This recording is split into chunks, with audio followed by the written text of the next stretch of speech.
Hello students, this video is for class 8 chapter number 14 Akbari लोटा। तो यह चैप्टर नंबर 14 है क्लास 8 के लिए और इस चैप्टर में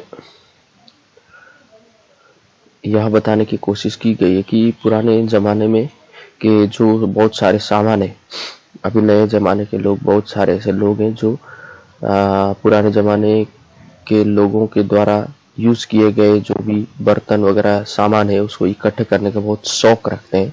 दे are interested to collect the all materials. Okay, so उसी के विषय में यहाँ पर एक भारतीय आदमी ने एक विदेशी आदमी को कैसे मूर्ख बनाया है उसके विषय में यहाँ पर बताया गया है। तो चैप्टर इस प्रकार है। लाला झाऊलाल को खाने पीने की कमी थी। काशी के ठठेरी बाजार में मकान था।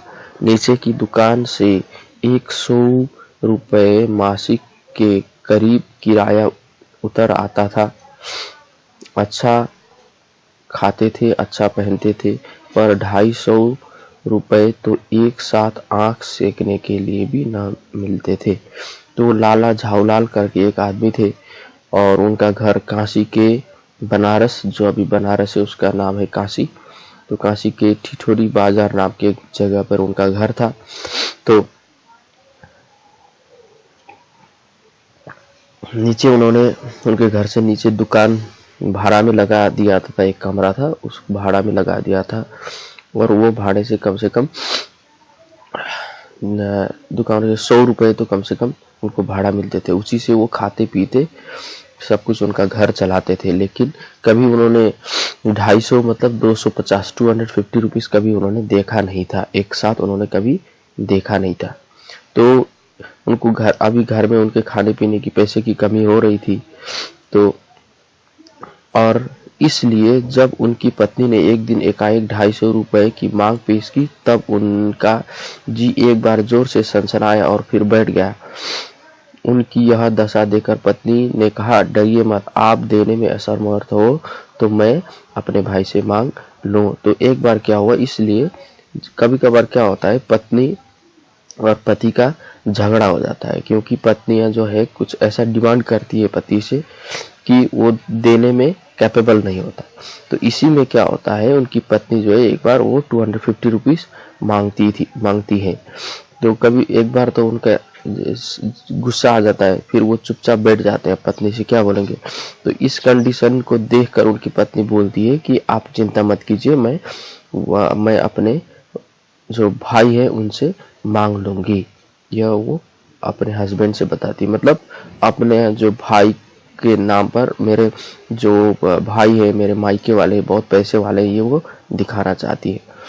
तो लाला झाऊलाल तिलमिला उठे। उन्होंने रोब के साथ कहा, अजी हटो, 250 रुपये के लिए भाई से भीख मांगोगी, मुझसे ले लेना, लेकिन मुझे इसी जिंदगी में चाहिए। अजी इसी सप्ताह में ले लेना। सप्ताह से आपका तात्पर्य 7 दिन से है या 7 वर्ष से?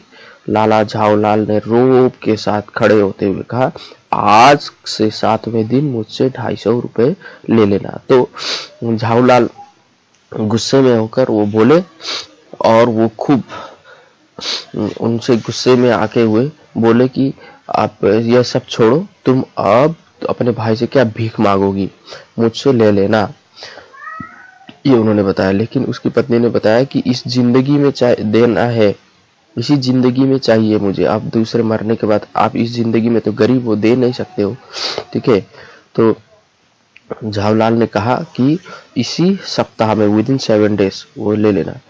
तो उसकी पत्नी बताती है कि 7 डेज का मतलब 7 डेज, एक सप्ताह 1 वीक मतलब 7 डेज है या 7 वर्ष है, 7 ईयर्स है, वो बताते हैं। फिर लाला झाऊलाल एकदम प्राउड, उनको प्राउडनेस दिखाते हुए बोलते हैं कि खड़े होकर बोलते हैं कि आज से 7 डेज के दिन तुम पैसे ले लेना। लेकिन जब 4 दिन ज्यों त्यों में ही बीत गए और रुपयों का कोई प्रबंधन न हो सका, तब उन्हें चिंता होने लगी। प्रश्न अपनी प्रतिष्ठा का था। अपने ही घर में अपनी साख का था, देने का तो पक्का वादा किया करके अगर जब दे न सके तो अपने मन में क्या सोचेंगे, उसकी नजरों में उसका क्या मूल्य रह जाएगा। अपनी वाहवाही की सैकड़ों गाथाएं सुन चुके थे, अब जो एक काम पड़ा तो चारों खाने चित्त हो रहे। यह पहली बार उनसे मुंह से खोल कर कुछ रुपए का सवाल था। इस समय अगर दुम दबा कर निकल भागते तो फिर उसे क्या मुख दिखलाएंगे। तो यहाँ पर क्या था, जैसे 4 डेज बीत गए, 4 दिन बीत गए, लेकिन पैसा मैनेज नहीं हो पा रहा था। अब वो टेंशन में आ गए। अब अपनी वाइफ को पैसा देना था, उन्होंने वादा भी किया था। अब वो सोचने लगे कि अगर हम पैसा नहीं दे पाएंगे और यहाँ से भागेंगे तो क्या होगा, ठीक है, उनका इज्जत का क्या होगा। अब हम 250 रुपए कहाँ से लेके आएंगे, ठीक है। और बहुत सारे जो काम किसी ने आज तक जो भी कहा सब कर चुके थे, आज पहली बार उनकी इज्जत का सवाल था, तो इसलिए वो थोड़ा टेंशन में आ गए थे। खैर एक दिन और बीता। 5वें दिन घबराकर उन्होंने पंडित बिलवासी मिश्र को अपना विपदा सुनाई। संयोग ऐसा बिगड़ा था कि बिलवासी जी भी उस समय बिल्कुल खुक थे।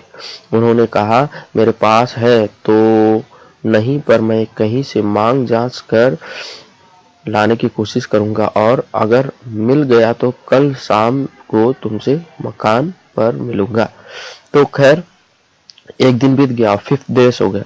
5वें दिन उन्होंने डर के उनके जो एक फ्रेंड है पंडित बिलवासी मिश्र, उनको अपना जो विपदा मतलब प्रॉब्लम सुनाया। तो उस समय बिलवासी जी के पास भी पैसे नहीं थे, खुक थे, मतलब वो भी खाली थे।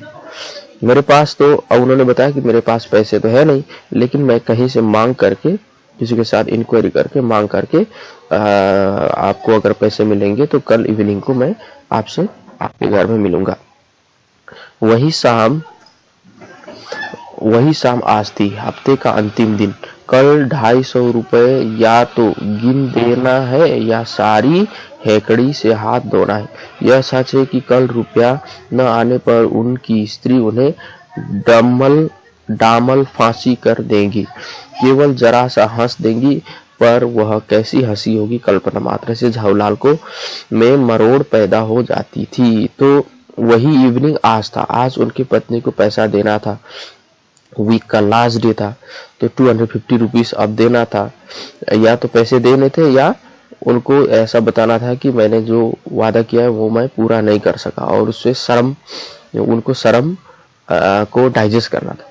इसलिए अब उनकी पत्नी ऐसे ही स्माइल कर देंगी, और वो स्माइल एक इंसल्ट वाला स्माइल होगा। तो इसी से झाऊलाल का इज्जत गायब होने वाला था।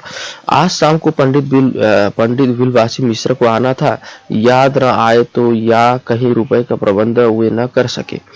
अब आज शाम को पैसे लेकर उनके जो फ्रेंड है पंडित बिलवासी, उनको झाऊलाल जी के घर में आना था। लेकिन यदि न आए तो, अगर वो नहीं आए तो, या कहीं पैसे का मैनेजमेंट नहीं हो सका तो, इसी उधेड़बुन में पड़े झाऊलाल छत पर टहल रहे थे। कुछ प्यास मालूम हुई। उन्होंने नौकर को आवाज दी। नौकर नहीं था, खुद उनकी पत्नी पानी लेकर आई।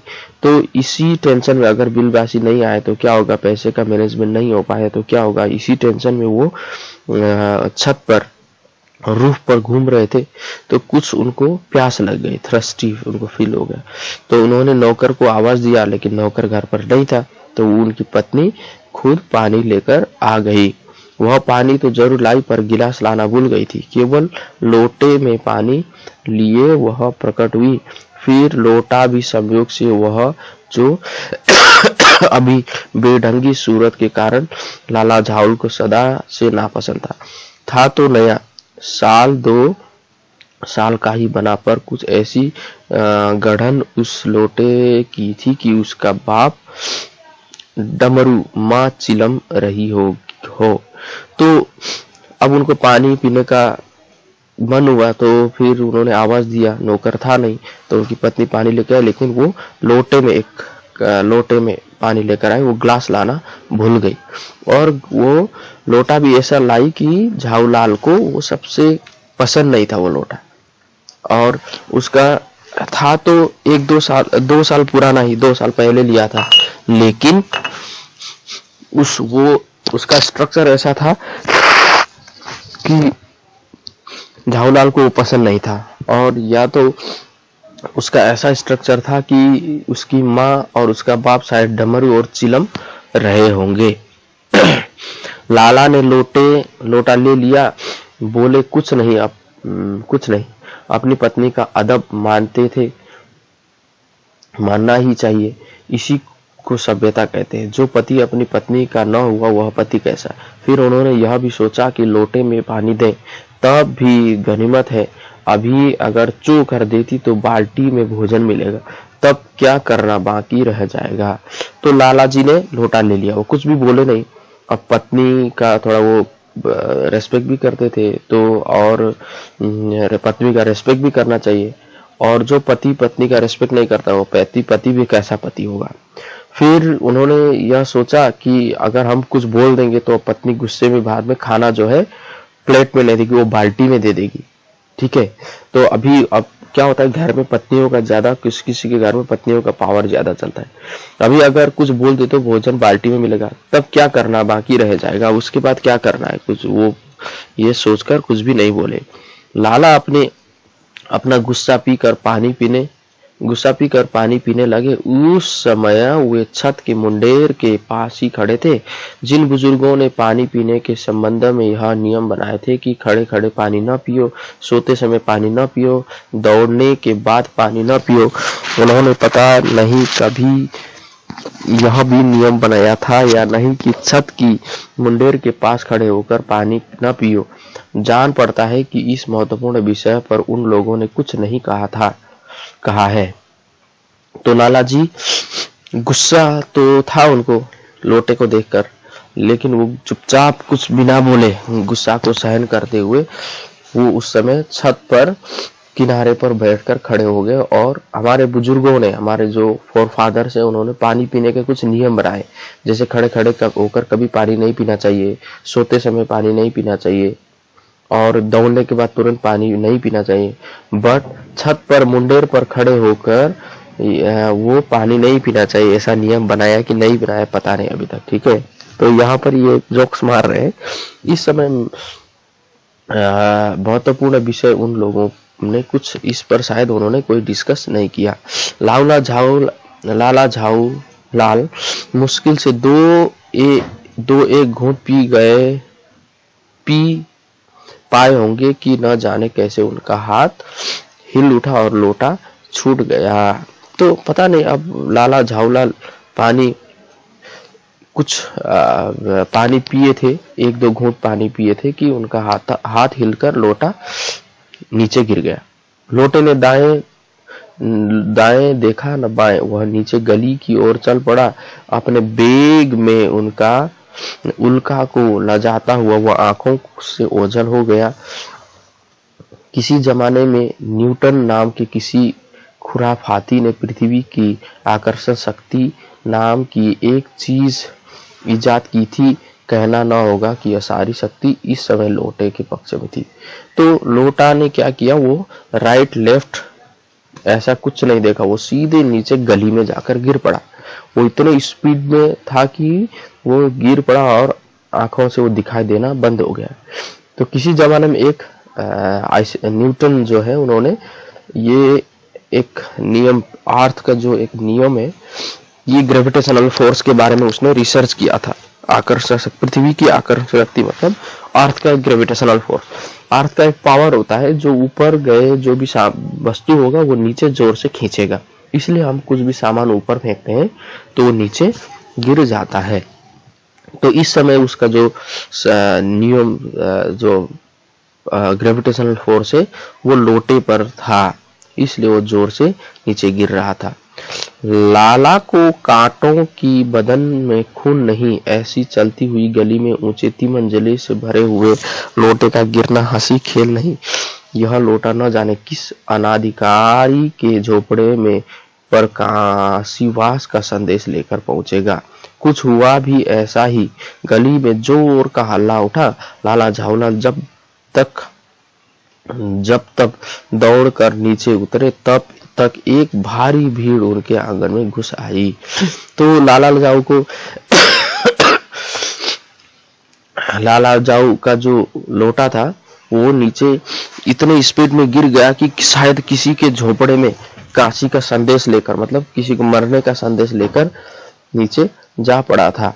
और अब क्या होता है, वो 3rd फ्लोर से वो लोटा गिर पड़ा था, तो कुछ ना कुछ हुआ होगा, ऐसा वो टेंशन हो गया। तो वो जैसे ही वो वहां से नीचे उतरे तो देखा कि बहुत सारे लोग उनके आंगन में आकर खड़े हो गए, भीड़ आंगन में जमा हो गई।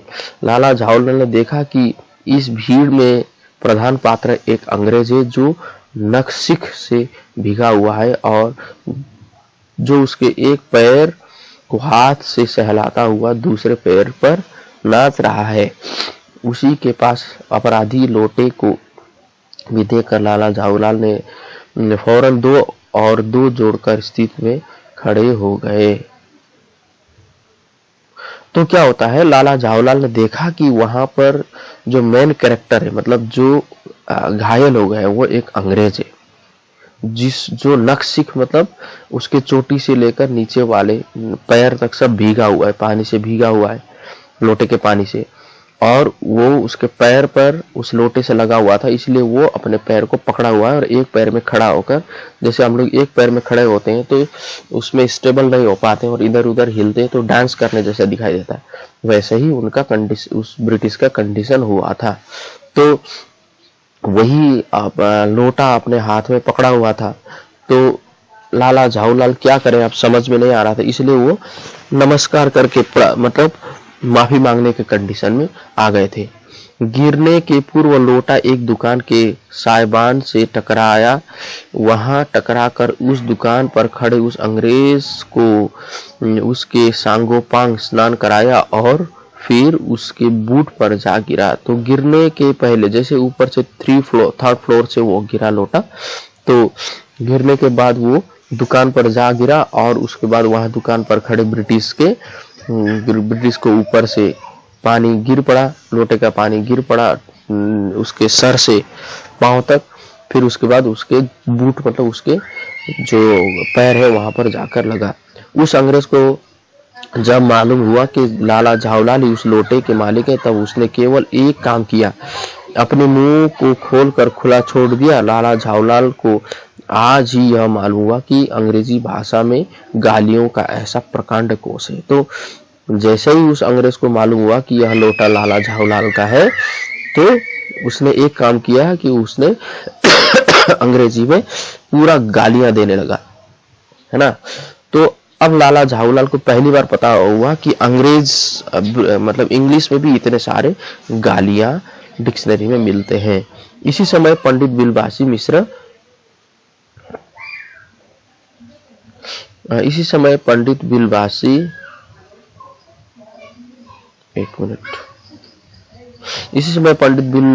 मिश्र भीड़ को चीरते हुए आंगन में आते दिखाई पड़े। उन्होंने आते ही पहला काम यह किया कि उस अंग्रेज को छोड़कर और जितने भी आदमी आंगन में घुस आए थे सबको बाहर निकाल दिया। फिर आंगन में कुर्सी रखकर उन्होंने साहब से कहा, आपके पैर में शायद कुछ चोट आ गई है, अब आप आराम से कुर्सी में बैठ जाइए। साहब बिलवासी जी को धन्यवाद देते हुए बैठ गए और लाला झाऊलाल की ओर इशारा करके बोले, आप इस शख्स को जानते हैं? बिल्कुल नहीं, और मैं ऐसे आदमी को जानना भी नहीं चाहता जो निरीह राह चलतों पर लोटे की वार करे। तो इस समय पंडित बिलवासी भी भीड़ को चीरते हुए भीड़ के बीच में से वहां आ गए। उन्होंने पहला काम क्या किया कि जो भी अंग्रेज को छोड़कर, जो जिसके पैर पर लोटे से लगा हुआ था, उसको छोड़कर आंगन में आए जो सभी लोगों को बाहर निकाल दिया, सबको अपने अपने काम में जाने के लिए कहा। फिर आंगन में कुर्सी डालकर उस अंग्रेज को बिठाया कि आप शायद आपको ज्यादा चोट आ गई होगी, आप आराम से यहाँ पर बैठ जाइए। तब उस अंग्रेज ने बोला, बिलवासी को धन्यवाद दिया और कहा कि आप इस आदमी को जानते हैं? तो बिलवासी ने कहा, मैं बिल्कुल इसको नहीं जानता और मैं नहीं जानना चाहता, क्योंकि ऐसे कोई रास्ते में जा रहा है तो इस आदमी को मैं जानना भी नहीं चाहता है, ऐसा उन्होंने बताया। मेरी समझ में ही इज ए डेंजरस ल्यूनाटिक्स, यानी यह खतरनाक पागल है, ऐसा उन्होंने बताया। नहीं, मेरी समझ में he is a dangerous criminal, नहीं यह एक खतरनाक मुजरिम है, फिर उन्होंने बताया। परमात्मा ने लाला झावलाल की आंखों को इस समय कहीं देखने के साथ खाने की भी शक्ति दी होती तो यह निश्चय कि अब तक बिलवासी जी को वे अपने आंखों से खा चुके होते। वे कुछ समझ नहीं पाते थे कि बिलवासी जी को इस समय क्या हो गया है। साहब ने बिलवासी जी से पूछा, तो क्या करना चाहिए? तो क्या होता, परमात्मा ने क्या होता है, आंखों में अगर हमें गुस्सा आता है तो उसको मार डालने की इच्छा होती है, उसको खा जाने की, चबा जाने की इच्छा होती। तो पंडित बिलवासी जी के मन में भी ऐसा ही हो रहा था। वो चाहते थे अगर उनको परमात्मा ने, भगवान ने ऐसा शक्ति दी होती, उस समय बिलवासी जी को वो चबा देते थे। तो फिर ब्रिटिश ने कहा कि अब क्या करना चाहिए। ठीक है, ये है ब्रिटिश, ये है पिक्चर में देखो, ये है बिलवासी मिश्र, ये गांव के लोग हैं। ठीक है, तो ये पिक्चर में दिया गया है। पुलिस में इस मामले की रिपोर्ट कर दीजिए जिससे यह आदमी फौरन हिरासत में ले लिया जाए। पुलिस स्टेशन है कहाँ? पास ही है, चलिए तो बताओ। चलिए, अब क्या होता है, वो डिस्कस करने लगते हैं कि पुलिस में स्टेशन में रिपोर्ट कर देते हैं, ये आदमी अरेस्ट हो जाएगा। अब ब्रिटिश ने कहा कि पुलिस स्टेशन कहाँ है, तो बिलवासी जी ने बताया कि पास में ही है, चलते हैं, चलो। अभी चला। आपकी इजाजत हो तो पहले मैं इस लोटे को इस आदमी से खरीद लूं। क्यों जी, बेचोगे? मैं 50 रुपए तक इसके दाम दे सकता हूं। तो पंडित बिलवासी बोलते हैं कि अगर आप, ब्रिटिश जो इंग्लिश मैन था उससे बोलते हैं कि आप अगर मुझे इजाजत दे, परमिशन दे, तो मैं इस आदमी से लोटा खरीदना चाहता हूँ। और वो ये झावलाल जी से बोलते हैं कि क्या ये लोटा बेचोगे? मैं इसका 50 रुपीज दे दूंगा। झावलाल तो चुप रहे, पर साहब ने पूछा, इस रद्दी लोटे में आप 50 रुपए क्यों दे रहे? तब झावलाल तो चुपचाप बैठे, कुछ भी नहीं कहा। तो उस ब्रिटिशर्स ने, उस इंग्लिश मैन ने बताया कि इस बेकार के लोटे में आप 50 रुपए क्यों दे रहे हैं? तो आप इस लोटे को रद्दी बात बताते हैं? आश्चर्य, मैं तो आपको एक विज्ञ और सुशिक्षित आदमी समझता था। तब बिलवासी जी बोलते हैं कि आप इस लोटे को इतना खराब सोच रहे हैं, ये वेस्ट सोच रहे हैं, रद्दी मतलब वेस्ट। तो आश्चर्य, अरे मैं तो सोचता था कि आप तो एकदम पढ़े लिखे आदमी होंगे। वो ऐसा बताते हैं। आखिर क्या बात है, कुछ बताइए भी। तब वो बताते हैं कि आखिर क्या बात है, कि इस लोटे में ऐसा क्या खासियत है। तब बिलवासी जी ब्रिटिश मैन को बोलते हैं कि जनाब, यह एक ऐतिहासिक लोटा जान पड़ता है। क्या पड़ता है? मुझे पूरा विश्वास है। यह वह प्रसिद्ध अकबरी लोटा है जिसकी तलाश में संसार भर में म्यूजियम परेशान है। तो वो बताते हैं कि जनाब, यह एक हिस्टोरिकल लोटा है, ऐतिहासिक लोटा है।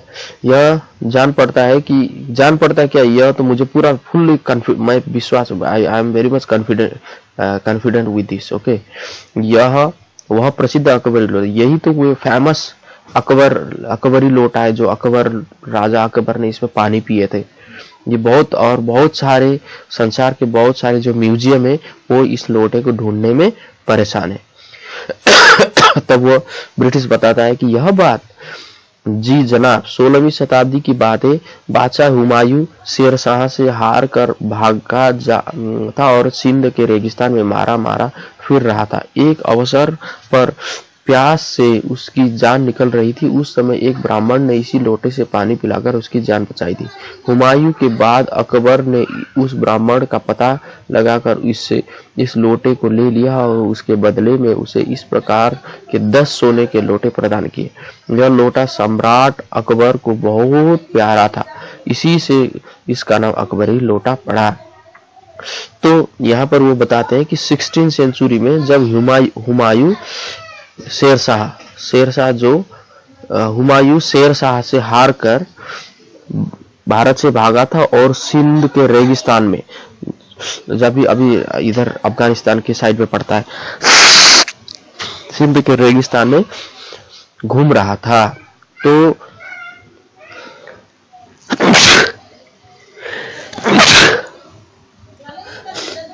तो घूम रहा था।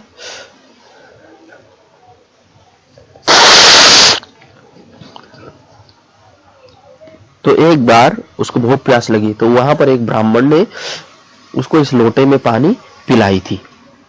तो हुमायूं के बाद जब अकबर राजा बने तो उस अकबर राजा ने उस ब्राह्मण को पता लगाया, और जिसमें शेर शाह ने पानी पिया था, उस पानी को, उस लोटे को उस ब्राह्मण को ढूंढा और लोटा मांगा, और उसके एक्सचेंज में 10 सोने के लोटे उसको देकर वो लोटा ले लिया। और यह राजा अकबर का बहुत प्यारा लोटा था। इसके बाद यही लोटा अकबरी लोटा अकबर राजा अकबर के पास था, इसलिए अकबरी लोटा पड़ा।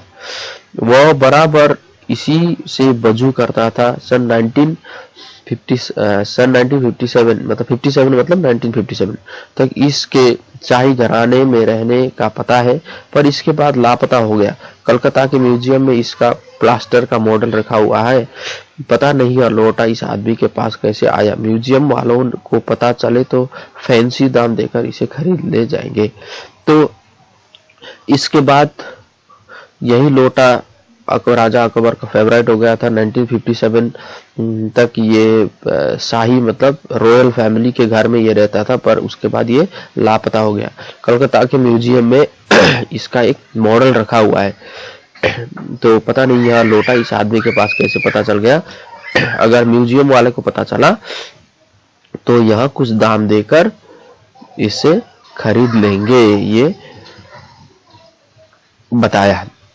इस विवरण को सुनते सुनते साहब की आंखों पर लोभ और आश्चर्य का ऐसा प्रभाव पड़ा कि कौड़ी के आकार से बढ़कर पकौड़ी के आकार की हो गई। इससे बिलवासी जी ने पूछा, तो आप इस लोटे का क्या करिएगा?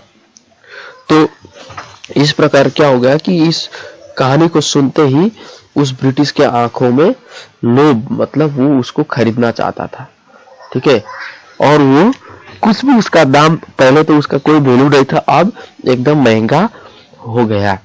फिर पंडित बिलवासी जी ने उस आदमी से पूछा कि आप इस लोटे को क्या करिएगा, आप इसको क्या करोगे तुम?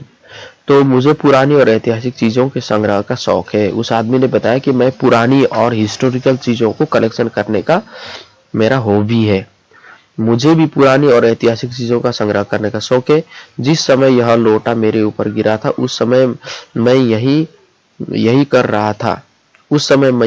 रहा था। उस दुकान से पीतल की कुछ पुरानी मूर्तियां खरीद रहा था। तो वह आदमी बताता है कि मैं भी पुरानी चीजों को खरीदने का शौक रखता हूँ। उस समय मैं ये पीतल की दुकान में पुरानी चीजों को ही या पुरानी मूर्तियों को ही खरीदने की काम कर रहा था। जो कुछ हो लोटा मैं खरीदूंगा। वाह, आप कैसे खरीदेंगे? मैं खरीदूंगा, यह मेरा हक है। हक है, जरूर हक है। यह बताइए कि उस लोटे से पानी से आपने स्नान किया है या मैंने? तो उस समय क्या होता है कि वो ब्रिटिशर्स बोलता है कि पंडित बिलवासी बोलते हैं कि ये लोटा तो मैं खरीदूंगा, लेकिन ब्रिटिशर्स बोलता है कि नहीं नहीं, मैं नहीं खरीदूंगा, यह मेरा राइट है। तो बिलवासी बोलते हैं कि आपका राइट कैसे हो गया? तो आप इस लोटे के पानी से आपने नहाया कि मैंने? ये ब्रिटिशर बोलता है। तो बिलवासी बोलते हैं आपने। वह आपके पैर में गिरा या मेरे? वो ब्रिटिश बोलता है। तो बिलवासी बोलते हैं मैंने। अंगूठा उसने आपका भोरता किया या मेरा? फिर वो बोलता है कि आपको अंगूठे में, पैर के अंगूठे में चोट आपके पैर में आई या मेरे? तो बोलते हैं, बिलवासी बोलते हैं आपके। इसलिए उसे खरीदने का मेरा हक मेरा है, इसलिए यह राइट मेरा है, यह ब्रिटिश बोलता है। यह सब बकवास है, दाम लगाइए, जो अधिक दे वह ले जाए। तो बिलवासी बोलते हैं यह सब ठीक, ये कोई काम का चीज नहीं, जो ज्यादा दाम देगा वही इस लोटे को ले जाएगा। यह सही बोल के आप इसका 50 रुपए लगा रहे हैं तो मैं 100 देता हूँ। ब्रिटिश बोलता है कि आप इसका 50 रुपीज दे रहे हैं तो मैं इसका 100 रुपीज दूंगा। मैं 150 देता हूँ, मैं 200 देता हूँ। उसका अब नीलामी होने लगा। ब्रिटिशर बोलता है, बिलवासी बोलता है 150, तो वो बोलता है कि 200। अजी मैं 250 देता हूँ। यह कहकर बिलवासी ने 250 के नोट झावलाल के आगे फेंक दिया। तो बिलवासी जी ने बताया कि मैं 250 देता हूँ। यह बोलते हुए उन्होंने पैसा आगे फेंक दिया। साहब को भी ताव आ गया। अब वो भी एकदम जोश में आ गया। उसने कहा आप 250 देते हैं तो मैं 500 देता हूँ। अब चलिए, बिलवासी जी अफसोस के साथ अपने रुपए उठाने लगे, मानो अपनी आशाओं की लाश उठा रहे हो।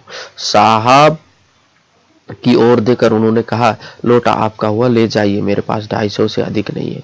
तब बिलवासी बोलते हैं कि वो बहुत दुखी का ऐसा एक्टिंग होते हुए वो अपने पैसे 250 रुपीज उठाते हैं और वो बोलते हैं कि 500 आपने दिया, मेरे पास 250 से ज्यादा नहीं है, तो आप 500 रुपीज ले जाइए।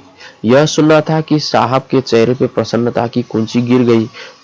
उसने झटपट लोटा लिया और बोला, अब मैं हंसता हुआ अपने देश लौटूंगा। मेजर डगलस की डींग सुनते सुनते मेरे कान पक गए थे। मेजर डगलस कौन है? मेजर डगलस मेरे पड़ोसी है। पुरानी चीजों के संग्रह करने में मेरी उनकी होड़ रहती है। गत वर्ष वे हिंदुस्तान आए थे और यहाँ से जहांगीरी अंडा ले गए थे। तो अब इतना आपका लोटा हो गया। यह सुनते वो बहुत खुश हो गया।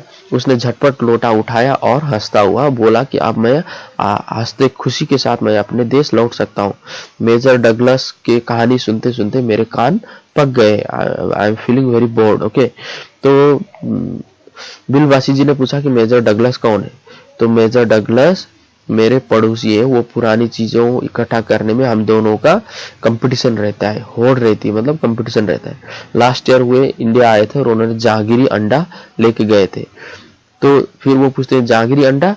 तो हाँ, जहांगीरी अंडा। मेजर डगलस ने समझ रखा था कि हिंदुस्तान से वे ही अच्छी चीजें ले सकते हैं, पर जहांगीरी अंडा है क्या? तो क्या हो गया कि जहांगीरी अंडा वो पूछते हैं। तो उसने बताया ब्रिटिशर्स ने कि जहांगीरी अंडा, मेजर डगलस हिंदुस्तान आए थे और सबसे अच्छी चीज है वो जहांगीरी अंडा ले गए थे और वो ऐसा सोचते हैं कि वही सबसे अच्छा चीज यहाँ से ले जा सकते हैं। तो फिर बिलवासी जी ने पूछा कि जहांगीरी अंडा क्या है? तो अगर आप जानते होंगे कि एक कबूतर ने नूरजहां से जहांगीर का प्रेम कराया था। जहांगीर के पूछने पर कि मेरा एक कबूतर तुमने कैसे उड़ जाने दिया, नूरजहां ने उसके दूसरे कबूतर को उठाकर बताया था कि ऐसे। उसके इस भोलेपन पर जहांगीर दिलो जान से न्यौछावर हो गया। इसी क्षण से उसने अपने को नूरजहां के हाथ कर दिया। कबूतर का यह एहसान वह नहीं भूला। उसके एक अंडे को बड़े जतन से रखा छोड़ा। एक बिल्लोर की हांडी में वह उसके सामने टंगा रहता था। बाद में वही अंडा जहांगीरी अंडा के नाम से प्रसिद्ध हुआ। उसी को मेजर डगलस ने पारसाल दिल्ली में एक मुसलमान सज्जन से 300 रुपए में खरीदा। तो जहांगीरी अंडा के बारे में उसने बताया कि जब नूरजहां और जहांगीर प्रेम करते थे, उस समय नूरजहां ने जहांगीर के एक कबूतर को उड़ा दिया। तो जहांगीर ने पूछा कि ये तुमने कैसे उड़ा दिया, ये कबूतर को कैसे उड़ाते? तो नूरजहां ने दूसरे कबूतर को भी पिंजड़े से निकाला और ऐसे उड़ा दिया बोल के दूसरा कबूतर भी उड़ा दिया। इससे जहांगीर नूरजहां के प्यार में पागल हो गया, एकदम वो बहुत प्यार करने लगा। और उसके बाद उस कबूतर का एक अंडा था, तो वो बहुत दिन तक बिल्लोर के हांडी में रखा हुआ था। तो बाद में वो जहांगीर का अंडा नाम से फेमस हो गया और मेजर डगलस ने दिल्ली में एक मुसलमान से 300 रुपए में उसे खरीद कर ले गया था। तो यह बात, हाँ, पर अब मेरे आगे दून की नहीं ले सकते। अकबरी लोटा उनके जहांगीर अंडे से भी एक पुश्त पुराना है। इस रिश्ते से तो आपका लोटा उस अंडे का बाप हुआ। साहब ने लाला झाऊलाल को 500 रुपए देकर अपनी राहली। लाला झाऊलाल का चेहरा इस समय देखते बनता था। जान पड़ता था कि मुंह पर 6 दिन की बड़ी हुई दाढ़ी का एक एक बाल मारे प्रसन्न से लहरा रहा है। तो जब यह कहानी ब्रिटिशर ने बताया तो उन्होंने बताया कि अब तो आपका यह लोटा जहांगीर से भी आगे अकबर के टाइम का हो गया, तो और ज्यादा एक जनरेशन आगे वाला हुआ। यह उसके अकबर अंडे से का भी बाप हुआ। ठीक है, ऐसा उन्होंने बताया। तो वह खुश होके वहां से झाऊलाल को 500 रुपये दिया और वहां से चला गया। झाऊलाल 500 रुपया पहली बार देखकर इतने खुश हो गए कि एक हफ्ते से उन्होंने दाढ़ी नहीं काटा था, दाढ़ी नहीं बनाया था। तो ऐसा लग रहा था कि उनका चेहरा देखकर उनका दाढ़ी वाला चेहरा पूरा खिल रहा है, हंस रहा है। उन्होंने पूछा, बिलबासी जी मेरे लिए 250 रुपया घर से लेकर आए पर आपके पास तो थे नहीं। तो बिलबासी जी ने बताया कि मेरे लिए आपने घर से रुपया लेके आए, आपके पास तो थे नहीं, आप कैसे लेके आए? इस भेद को मेरे सिवाय मेरा ईश्वर ही जानता है, आप उसी से पूछ लीजिए, मैं नहीं बताऊंगा। तो बिलबासी जी ने बताया कि यह जो सीक्रेसी है वो मेरा भगवान जानता है, मैं और मेरा भगवान जानते हैं। आपको जानना चाहते हैं तो उसी भगवान से पूछिए। पर आप चले कहाँ? अभी मुझे आपसे काम है 2 घंटे तक। 2 घंटे तक? हाँ, और क्या अभी मैं आपकी पीठ ठोक कर शाबाशी दूंगा? 1 घंटा इसमें लगेगा, फिर गले लगकर धन्यवाद दूंगा, 1 घंटा इसमें भी लग जाएगा। अच्छा, पहले 500 रुपये गिन कर सहेज लीजिए। तो बताते हैं कि झावलाल बताते हैं कि अभी मुझे 2 घंटा काम है, आपको 2 घंटे रुकना पड़ेगा। आप कहाँ जा रहे हैं? तभी वो बताते हैं कि 2 घंटे क्यों लगेंगे? तो वो बताते हैं कि आपको पहले मैं शाबाशी दूंगा 1 घंटा, तो 1 घंटा उसके बाद आपको धन्यवाद दूंगा गले लगाकर। तो वो बताते हैं, बिलबासी बोलते हैं कि अच्छा पहले 500 रुपये ठीक से गिन कर रख लीजिएगा। रुपया अगर अपना हो तो उसे सहेजना एक ऐसा सुखद मनमोहक कार्य है कि मनुष्य उस समय सहज में ही तन्मयता प्राप्त कर लेता है। लाला झाऊलाल ने अपना कार्य समाप्त करके ऊपर देखा पर बिलबासी जी इस बीच अंतर्धान हो गए। उस दिन रात्रि में बिलबासी जी को देर तक नींद नहीं आई। वे चादर लपेटे चारपाई पर पड़े रहे। 1 बजे हुए। उठकर बहुत धीरे से अपनी सोई हुई पत्नी के गले में उन्होंने सोने की वह सिकड़ी निकाली जिसमें एक ताली बंधी हुई थी। फिर उसके कमरे में जाकर उन्होंने उस ताली के संदूक खोला, उसे 250 के नोट जो के त्यों रखकर उन्होंने उसे बंद कर दिया। फिर दबे पांव लौटकर ताली को उन्होंने पूर्ववत अपनी पत्नी के गले में डाल दिया। इसके बाद उन्होंने हंसकर अंगड़ाई ली। दूसरे दिन सुबह 8 बजे तक चैन की नींद सोए। तो क्या होता है कि अब किसी के आदमी के पास पैसे आते हैं तो अब वो अपने पैसे गिनने से बहुत खुश हो जाता है। ठीक है, बिलबासी जी इतने में क्या होता है, वो झाऊलाल पैसे गिन रहे थे कि बिलबासी जी वहां से चले गए। फिर रात में बिलबासी जी ने अगले दिन क्या किया था, अपने पत्नी के गले से एक लोकर का चाबी खोलकर वहां से पैसे निकालकर लाकर झाऊलाल को देना चाहते थे। तो फिर दूसरे दिन क्या किया, वो जो पैसा उन्होंने लेकर आए थे वो रात के समय में वो बहुत देर तक सोए नहीं और फिर उन्होंने चुपचाप अपनी पत्नी के गले से एक वो लोकर का चाबी निकाला और खोला और फिर वो पैसे उनके लोकर में रखकर फिर बंद करके चुपचाप वहां डालकर आराम से सुबह 8 बजे तक सो गए थे। तो इस प्रकार से जो भारतीय है वो जो विदेश से आने वाले जो ब्रिटिशर्स हैं उनको जो पुराने सामान कलेक्ट करने में बहुत शौक रखते हैं, उनको बुद्धू बनाकर एक लोटा 500 रुपए में बेच दिया था। और एक अंडा भी किसी मुसलमान ने एक अंडा भी इसी तरीके से बेच दिया था। यह कहानी है, ये अन्नपूर्णानंद वर्मा ने लिखा हुआ है। तो आशा करता हूँ यह वीडियो आपको पसंद आया होगा और इस पाठ को समझने में यह वीडियो काफी मददगार साबित होगा। Thank you.